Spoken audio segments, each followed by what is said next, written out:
कन्हैया की यह अद्भुत कथा भक्त के लिए कर दिया जब ऐसा अनोखा काम। अगर भक्त का प्रेम सच्चा हो तो भगवान उसके लिए नंगे पांव दौड़े आते हैं।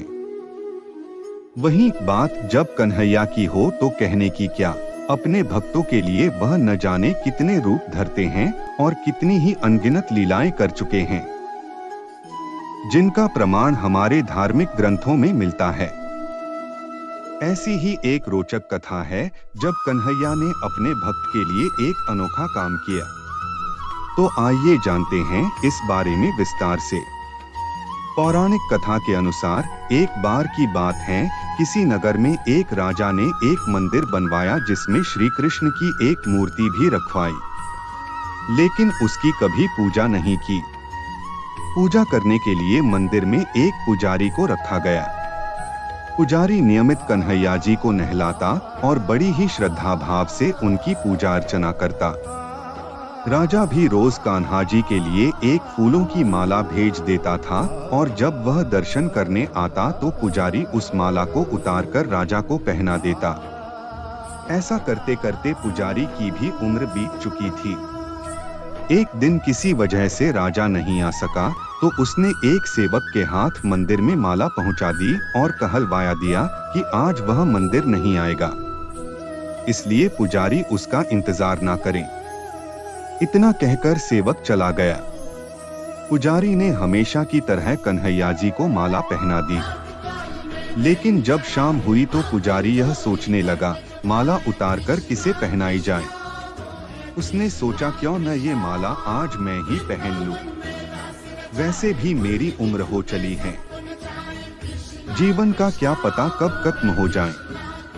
इतना सोचकर पुजारी ने माला उतारकर अपने गले में डाल ली, लेकिन इतने में ही सेवक आ गया और उसने बताया कि राजा की सवारी मंदिर में पहुंचने वाली है। राजा की सवारी आने की बात जब पुजारी ने सुनी तो वह डर गया। उसने सोचा कि अगर राजा ने उसे देख लिया तो वह तो मरवा ही डालेंगे। आनन फानन में पुजारी ने माला उतारकर वापस कन्हैया जी को पहना दी। जैसे ही राजा अंदर आया तो हमेशा की ही तरह पुजारी ने माला कान्हा जी के गले से उतारकर राजा को पहना दी, लेकिन माला पर लगा सफेद बाल देखकर राजा समझ गए कि पुजारी ने यह माला स्वयं ही पहनी थी। बस फिर क्या था, राजा क्रोधित हो उठे और उन्होंने गुस्से में पुजारी से पूछा कि माला पर सफेद बाल कहां से आया। तब राजा की बात सुनकर पुजारी डर गया और बोल पड़ा, ये तो कन्हैया जी का है।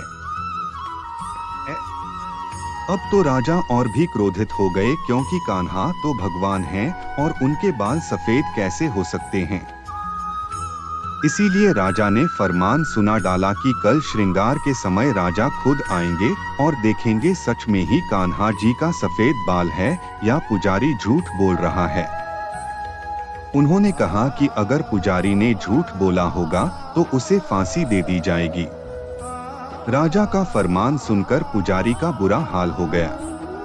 उसने सोचा अब क्या करे, कहां जाए, अब तो उसका मरना तय है। तब रोते रोते वह भगवान की शरण में पहुंचा और उनसे कहा कि हे केशव, मुझसे झूठ बोलने का अपराध तो हुआ है, लेकिन हो सके तो मुझे क्षमा कर दें और राजा से रक्षा करें। पुजारी ने कहा कि हे माधव, आपकी सेवा करते करते करते मैं वृद्ध हो चुका हूँ, अब आप मुझे माफ कर दीजिए, ऐसी गलती दोबारा नहीं होगी। यही कहते कहते पुजारी की न जाने कब आंख लग गई और उसकी आंख तब खुली जब सुबह हो चुकी थी। उधर सुबह होते ही राजा भी आ गया और कहने लगा, आज कान्हा जी का श्रृंगार वह खुद करेगा। ऐसा कहकर जैसे ही राजा ने कान्हा जी का मुकुट उतारा तो देखा कि श्री कृष्ण के तो सारे बाल ही सफेद हैं। लेकिन राजा को फिर भी यकीन नहीं हुआ। उसे लगा कि फांसी के डर से पुजारी ने ही बालों को रंग दिया होगा। राजा ने सोचा कि क्यों न कन्हैया जी का एक बाल तोड़कर देखा जाए। इसके बाद राजा ने कान्हा जी का एक बाल तोड़ लिया, लेकिन जैसे ही बाल टूटा कन्हैया के सिर से खून की धारा बहने लगी। यह देखकर राजा भगवान के चरणों में गिरकर माफी मांगने लगा। तभी श्री कृष्ण की मूर्ति से आवाज आई, हे राजन, तुमने मुझे केवल मूर्ति मात्र ही समझा, इसलिए आज से मैं तुम्हारे लिए केवल मूर्ति मात्र ही रहूंगा। लेकिन पुजारी ने सच्चे मन और पूरी श्रद्धा से मेरी भक्ति की है, इसलिए उसकी अनन्य भक्ति को देखकर मुझे अपने बाल सफेद करने पड़े। कन्हैया जी ने कहा कि भक्ति में कभी भी संशय नहीं होना चाहिए और सच्चे भक्त की लाज तो मैं कभी जाने ही नहीं देता।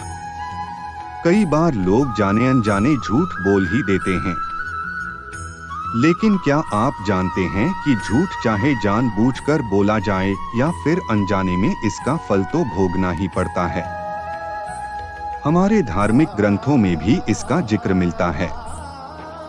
ऐसी ही एक कथा है जिसमें यमराज जी ने स्वयं ही बताया है कि झूठ या निंदा चाहे सोच समझकर की जाए या फिर अनजाने में, उसका परिणाम तो मिलता ही है। तो आइए जानते हैं पूरी कथा विस्तार से। पौराणिक कथा के अनुसार एक बार एक राजा ने ब्राह्मण भोज का आयोजन करवाया। इस भोज में उसने देश परदेश के सभी ब्राह्मणों और विद्वानों को आमंत्रित किया था। इस भोज के लिए भारी संख्या में रसोइये खुले आसमान के नीचे भोज के लिए तरह तरह के पकवान और मिष्ठान बना रहे थे, जिसकी खुशबू पूरे महल में फैल रही थी। तभी अचानक एक चील तेज रफ्तार से आसमान में उड़ती जा रही थी। उसके पंजों में एक जहरीला सांप दबा हुआ था, जो बार बार चील के नुकीले पंजों से बाहर निकलने का प्रयास करते हुए फुंकार रहा था।